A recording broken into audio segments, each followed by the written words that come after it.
सिया राम हरे, प्रभु जय सिया राम हरे।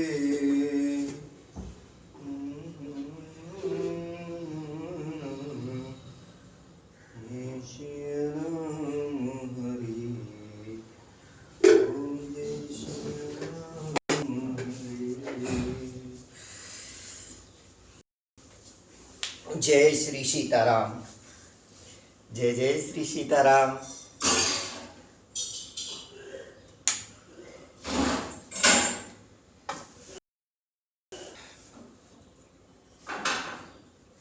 राधे श्याम रामायण जो बहुत ही सरल, मधुर और आसान, पढ़ने में भी आसान, सुनने में भी खूब समझ में आने वाली रामायण, और जिसको रामलीलाओं के मंचन में, जो रामलीलाओं के पात्र द्वारा बोली जाती थी, कितनी मधुर भाषा में, मधुर लय में वो बोला जाता था, कितना सुंदर होता था। तो वही रामायण जिसको रामलीला के मंचन में भी इस्तेमाल किया जाता था, वही रामायण राधे श्याम रामायण का ये 25वां भाग है। और इस 25वें भाग में आप सुनेंगे खरदूषण त्रिसरा, इनका वध कर दिया है और शूर्पणखा के नाक कान काट दिए हैं। इससे आगे का जो प्रसंग होगा वो प्रसंग सिर्फ राक्षसों के विनाश की शुरुआत हो चुकी है। खरदूषण त्रिसरा मार दिए हैं। अब एक दुनिया का भार हरने के लिए प्रभु श्री राम जी भी संकट में आएंगे। सीता जी का हरण होगा, रावण का मरण होगा। ये प्रसंग रावण के मरण की शुरुआत होगी। तो इस प्रसंग की शुरुआत करते हैं। तो जब खरदूषण का हुआ रण में काम तमाम, शूर्पणखा को फिर वहां पल भर भी विश्राम। तो को फिर कहा पल भर भी विश्राम, जैसे कुबरी ने दिया प्रदेश उजाड़, त्यों ही नकटी बन गई लंका को पतझाड़। झगड़े की जड़ बन गई, झगड़े की जड़ बढ़ गई, आगे को तत्काल 10 कंधर की सभा में बोली होकर लाल। पड़ जाए इस राज पर और ताज पर खाक, तेरे होते कट गई आज बहन की नाक। तो रावण से क्या बोली है वो शूर्पणखा कि भैया 2 लड़के राम लखन इस दंडक वन में आए हैं। हम राह एक सीता नामी सुकुमारी साथ में लाए।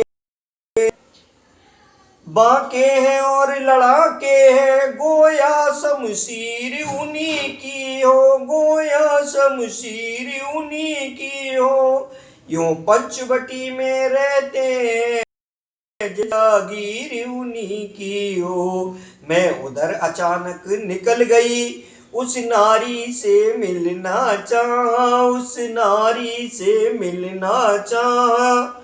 इतने में छोटे तपसी ने मुझसे कुछ छल करना चाहा। जब मैंने तेरा नाम लिया उसने मुझको दी गाली। फिर मेरे कान कतर डाले और मेरी नाक काट डाली। मेरी तो नाक गई सो गई, अब अपनी नाक संभालो तुम। जग में जब ऊंची नाक नहीं तो नकटा नाम धरा लो तुम। आ गया नाक में दम मेरा, नाकारे तेरी दुहाई है। भगनी की नहीं हंसी है ये, भाई की लोक हंसाई है।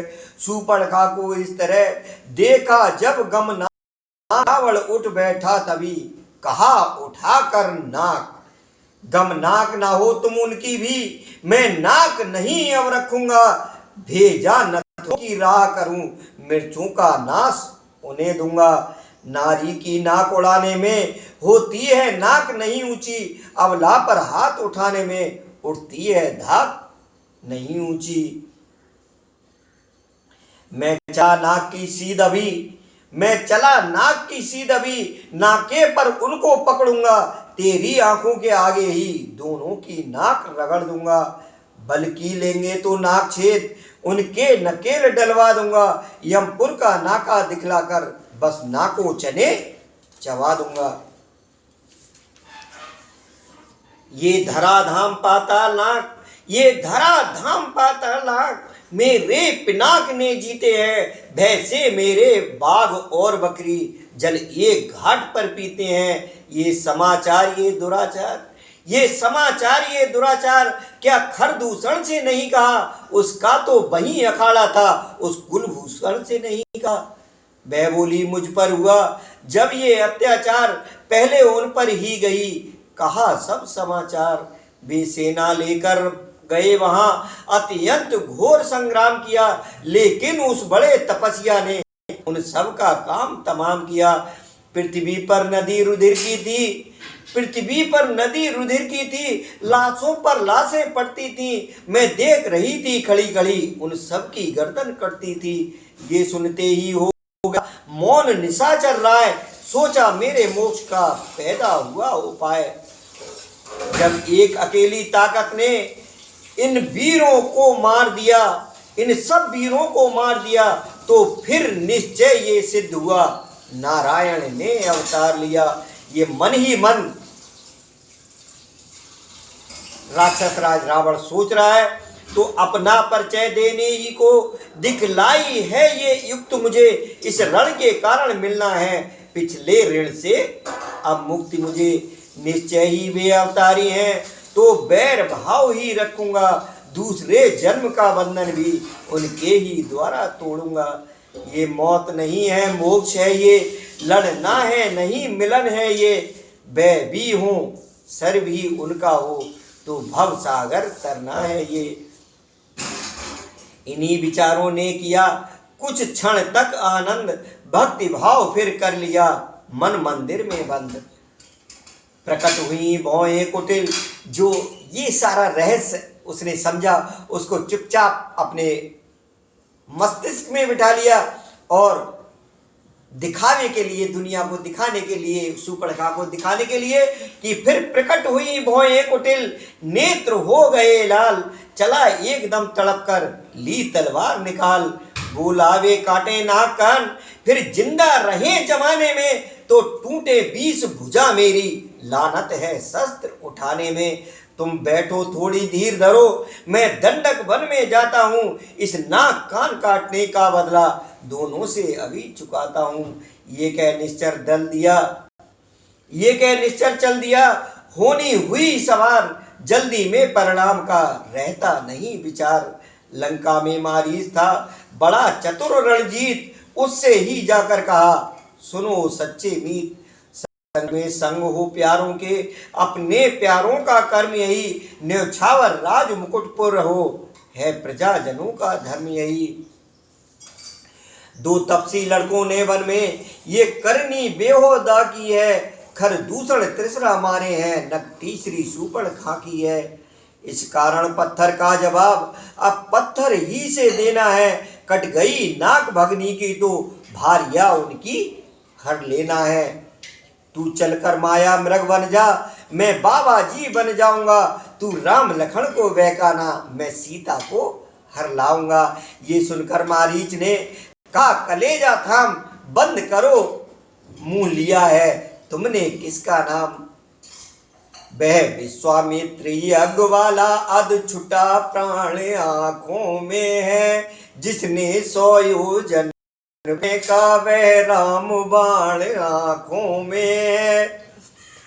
वह नाम कान में आते ही जूड़ी सी चढ़ती जाती है। जूड़ी सी जड़ती जाती है, बरसों की चोट पुरानी वे फिर आज उखड़ती आती है। उन सूर्य वंश के सिंहों को माया मृग क्या बहकाएगा, जाएगा प्राण पखेरु तो पिंजड़े ही से उड़ जाएगा। खरदूषण त्रिसरा संहारक साक्षात पूर्ण नारायण है, साक्षात पूर्ण नारायण है। सीतावतार शक्ति का है, शेषावतार श्री लक्ष्मण है। सती संत गुरु ब्राह्मण पास पड़ोसी खास, हाकिम वैद्य रसोइया घर का भेदी दास। इनसे बैर बढ़ाते हैं वे आखिर मारे जाते हैं, बे मौत मात के घाट वही बेवक्त उतारे जाते हैं। हरना है तो निर्दोष हरो, सीता का हरना ठीक नहीं, करना है तो चोरी का करना ठीक नहीं। अच्छे कर्मों के करने से गृह में प्रकाश हो जाता है, पर नारी घर में लाने से घर का विनाश हो जाता है। देखिए, राक्षसों में भी बुद्धि होती थी, लेकिन वो बुद्धि का दुरुपयोग करते थे, और वही उस राक्षस कुल में ये जो मारीच है, मारीच रावण को इतना समझा रहा है कि हरना है तो निर्दोष हरो, सीता का हरना ठीक नहीं, करना है तो शुभ कार्य करो, चोरी का करना ठीक नहीं। अच्छे कर्मों के करने से गृह में प्रकाश हो जाता है, कितनी अच्छी बात कही है, पर नारी घर में लाने से घर का विनाश हो जाता है। अच्छाई में अच्छी न देर, अच्छाई में अच्छी न देर, वह कर ही डालो अच्छा है, पर बुरी बात को जैसे हो जितना ही डालो अच्छा है। जमाना रंग बदलता है, रोज सुबह को दिन चढ़ता शाम को ढलता है। रावण बोला, वाह रे तू तो है दरवेश, मैं सुनने आया नहीं तुझसे ये उपदेश। सर्वम खलविदम ब्रह्म है जब, तब झूठा सारा नाता है, फिर किसको ज्ञान सिखाता है, खुद क्या बनकर समझाता है। यदि नहीं साथ देगा मेरा, यदि नहीं साथ देगा मेरा, तो सारा ज्ञान भुला दूंगा, सीता को हरने से पहले यमपुरी तुझे पहुंचा दूंगा। रावण की ये बात सुन कांप उठा मारीच, सोचा यद्यप काम ये सब प्रकार है नीच। पर बस क्या है परवसता है, पर बस क्या है परवसता है, सब भांत मौत ही आई है। इस ओर कुएं में गिरना है, उस ओर गिरूं तो खाई है। मरना ही है तो रावण के हाथों मरना निष्फल सा है, श्री राम बाण से मरने में सब भांत पार ये बेड़ा है। बड़ी सोचकर मौन हुआ, मृग बनने को तैयार हुआ, अब होता है वह सब चरित्र जिसलिए राम अवतार हुआ। दिन जब आते हैं बुरे, दिन जब आते हैं बुरे, होते खोटे काम, ये दोनों पहुंचे वहां थे जिस वन में राम। रावण ने वहां पहुंचते ही ये स्वांग बनाया नंगे का, अपनी असलियत छुपाने का कर लिया भेष भिखमंगे का। जब बुरा काम करता कोई तो हृदय सशंकित होता है, जब बुरा काम करता कोई तो हृदय सशंकित होता है, त्यों वेश बदलने से पहले रावण कुछ कंपित होता है। मारीच बड़ा मायावी था, मृग रूप धार बह गया वहीं, श्री सीता राम जहां पर थे चौकड़ी मार बह गया वहीं। मृगनैनी ने जिस समय देखा, मृगनैनी ने जिस समय देखा मृग की ओर, बोल उठी रघुनाथ से उसी समय कर जोर। रघुकुल भूषण दुखहरण दीन बंधु भगवान, दासी की विनती सुनो स्वामी दीन दयाल। मृग ऐसा तू देखा न सुना, जैसा ये सुगढ़ सलोना है, जैसा ये सुगढ़ सलोना है। देखो ते सर से पांव तलक सारा सोना ही सोना है। हे नाथ खाल लाओ इसकी, तो कुटिया का सिंगार होगी। सोने के मृग की मृग चाला, क्या अद्भुत यादगार होगी। भूला कहीं संसार में हुआ सुवर्ण कुरंग, होनी होती है प्रबल, करती है मति भंग। बाण चढ़ाया राम ने, खींच धनुष की डोर, सौंप लखन को जानकी, चले हिरण की ओर। कैसी मृगया या कैसा मृग, वह एक तिलिस्मी छाया थी। मायापत जान रहे थे सब, जो होने वाली माया थी। धनवा पर डोर, डोर पर सर, सर चुटकी में चटकाते थे। माया मृग के पीछे पीछे मायापत भागे जाते थे। भौंवों पर था तिरछा तनाव, माथे पर बल थे पड़े हुए। लोचन दोनों चौकन्ने थे, मृग के शिकार पर लड़े हुए। हो इसी बहाने देवकारी, ये चाव चरण की गत में था। मृगया के नाते माथे पर भूभार भाव भूपत में था। माया मृग माया करता था, छुप छुप कर सम्मुख आता था। कन अखियों से मायापत की छब भी निहार तो जाता था। थक गए राम चलते चलते, मुख पर श्रम बिंदु झलक आए। उस ओर देखने ये चरित्र, देवता विमानों पर छाए। तो पसीना आ गया प्रभु श्री राम जी को, और चलते चलते थक जाते हैं। उस नयन बाण के साथ साथ तब एक बाण सदगत देने, तब एक बाण सदगत देने लेने, फिर एक प्राण पहुंचा। उस नयन बाण के साथ साथ प्रभु का वह काल बाण पहुंचा।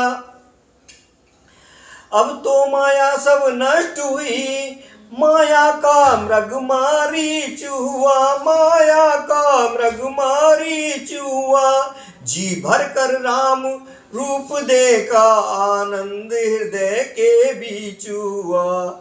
मरते दम भी मायावी ने, मित्रता निभाई रावण की। हे लक्ष्मण मेरी सुध लेना, ये कह कर दे असंवरण की। वाक्य नहीं था एक लौ, था आकाशी तीर। बींधा जिसने सिया का कोमल मृदुल शरीर। सचमुच ही शब्द ने कर डाला उत्पात, घबरा कर सौमित्र से बोली सीता माँ। क्या बोली है सीता माता? देखिए, मैंने आपको बताया था कि ये जो रामायण है, यही रामायण रामलीला के मंचन में, आज के बच्चों ने तो वो रामलीला नहीं देखी है, लेकिन जो 30 वर्ष से अधिक आयु के लोग हैं, उन्होंने वो रामलीला का मंचन देखा होगा। या जो 40-50 वर्ष से अधिक के लोग हैं, उन्होंने तो खूब रामलीलाओं का मंचन देखा होगा। तो उन सभी रामलीलाओं में यही रामायण बोली जाती थी, जो उसके पात्र बोलते थे। तो इसी रामायण में जो सीता जी ने लक्ष्मण जी को बोला है, जब मृग ने आवाज दी, हा लक्ष्मण, हा लक्ष्मण, राम जी का आवाज मुंह से निकाली है, उसने राम के स्वर में बोला है। तो सीता जी कहती हैं लक्ष्मण से कि देवर देवर जाकर देखो, रघुराई तुम्हें टेरते हैं। भाई के थके हुए बाजू भाई की बाट हेरते हैं। भगवान न जाने अपने सुख, कितने कष्टों के मुख में है। लक्ष्मण में संदेह नहीं, प्राणेश इस समय दुख में है। लखन लाल कहने लगे, माता धरिए धीर, दुख कहाँ जब दुख के नाशक हैं रघुवीर। लक्ष्मण जी को पूरा भरोसा था, किसका साहस है हे माता, जो उन्हें दुख पहुंचाएगा। सूरज जिस जगह प्रकाशित है, कब वहां अंधेरा आएगा। अच्छा माना दुख आया भी तो दुख, अच्छा माना दुख आया भी तो दुखी नहीं कर पाएगा। आनंद कंद के दर्शन कर सुख का स्वरूप बन जाएगा। मेरा इस समय धर्म है ये, रहूं आपकी रक्षा पर, सर्वस्व निछावर है मेरा अपने भाई की आज्ञा पर। ये वन विशाल है व्याघ्र ब्याल, वह चारों ओर घनेरा है। माँ तुम्हें अकेला छोड़ूं मैं, कर्तव्य नहीं ये मेरा है। जैसी हो भवितव्यता होता वही सदैव, होनी अनहोनी नहीं कर सकते हैं दैव। नारी ऐसे समय में करती है प्रतिघात, सीता भी कहने लगी इसी तरह की बात। बोली अब मैंने जान लिया मतलब का भाईचारा है, तुम घर से बन जो आए हो इसमें कुछ स्वार्थ तुम्हारा है। देखिए, स्त्रियों की बातों पर ही अधिकांश विनाश होते हैं और ये स्त्रियां ही डुबोती हैं और स्त्रियां ही उबारती हैं। तो यहाँ जो डुबोने वाली बात है वही सीता जी में एक वो लक्षण स्त्री वाला आ गया कि उन्होंने कुछ ऐसे कटु वचन कहे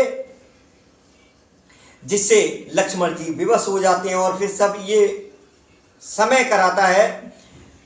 तो बोल का भाईचारा है, तुम घर से बन जो आए हो इसमें कुछ स्वार्थ तुम्हारा है। सच है प्रपंचियों में रहकर सुख पाता नहीं कहीं कोई, भाई सा जग में मित्र भाई सा शत्रु नहीं कोई। कितने कड़वे वचन कहे हैं सीता माता ने। तो वचन ना थे ये वज्र सा, गिरा लखन पर एक, रुए रुए पर टूटकर टुकड़े बने अनेक। उस शुद्ध हृदय में जाते ही वे टुकड़े रो रो कर निकले, मिल सकी न जगह ठहरने को तो आंसू हो कर निकले। पल भर भी लखन लाल जी पर उन वाक्यों का न प्रभाव रहा, वह निर्मल निष्कलंक सेवक वैसा ही सरल स्वभाव रहा। तब सच्चाई जानकी और हो गई मौन, सहनशील से दुर्वचन कह सकता है कौन। कुछ क्षण के उपरांत फिर बोली सीता बहन, तुम सच्चे भी हो लखन तो भी मैं बेचैन, मेरी तुम कुछ चिंता ना करो। सीता मैया फिर अब समझाने वाली बात कह रही हैं, लक्ष्मण से समझाते हुए क्या कह रही हैं, तुम कुछ चिंता ना करो, रक्षक है सर्वेश्वर मेरे, तुम जाओ वहीं चले जाओ जिस जगह गए प्रभुवर मेरे। माता तुम मुझे समझते हो तो मानो माता की, मैं आज्ञा तुमको देती हूँ, जाओ सुध लेने भ्राता की। आज्ञा बस अब विवश थे लक्ष्मण आज्ञावंत, जाने को प्रस्तुत हुए कहने लगे तुरंत।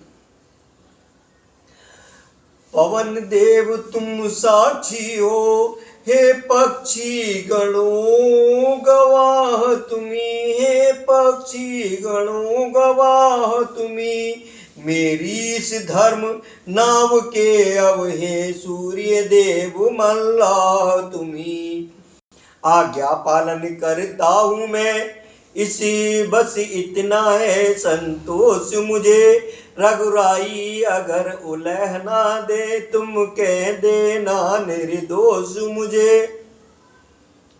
जाते जाते भी उन्हें इतना रहा विवेक, सीता के चारों तरफ रेखा खींची एक। फिर बोले जाता हूँ माँ, अब तुम सावधान होकर रहना, आज्ञा के भीतर दास रहा, तुम रेखा के भीतर रहना।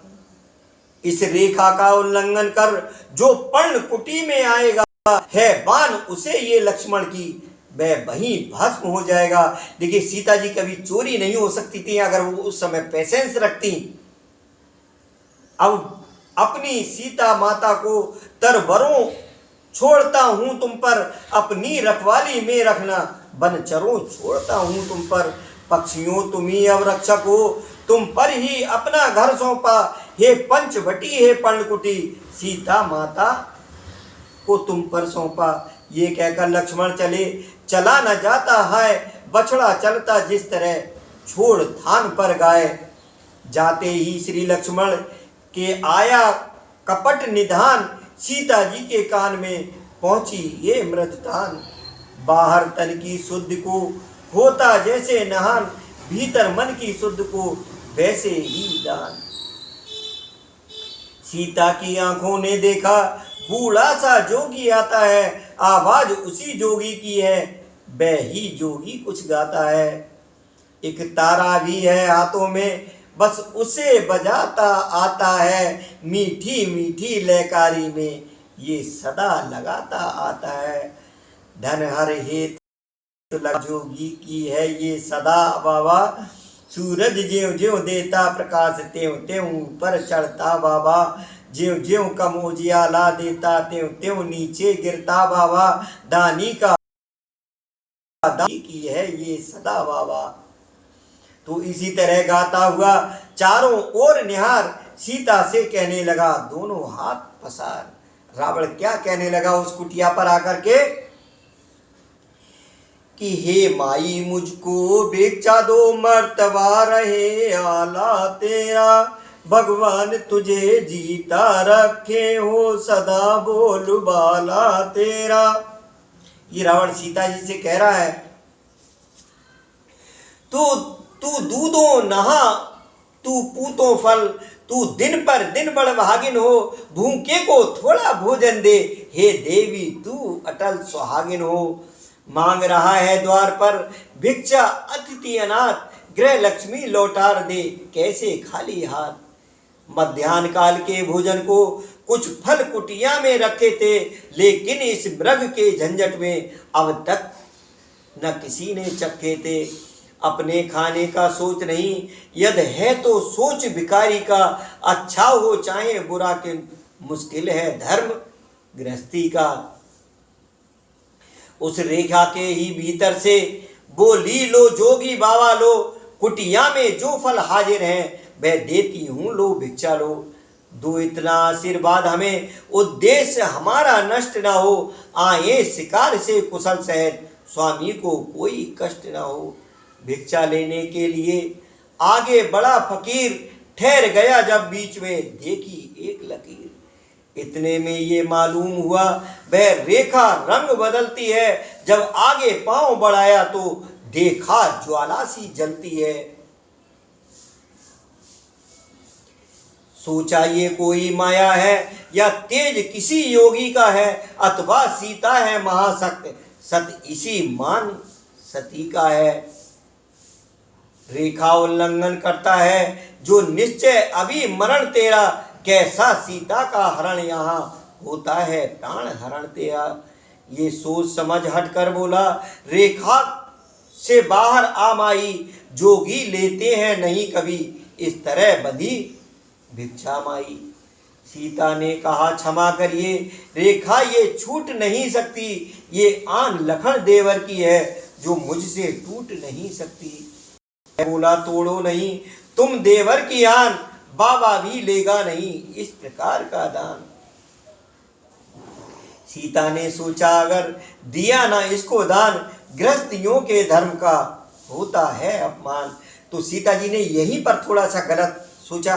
सीता जी को, हालांकि वो तो जानकी जी जनक नंदिनी माता सीता है, लेकिन एक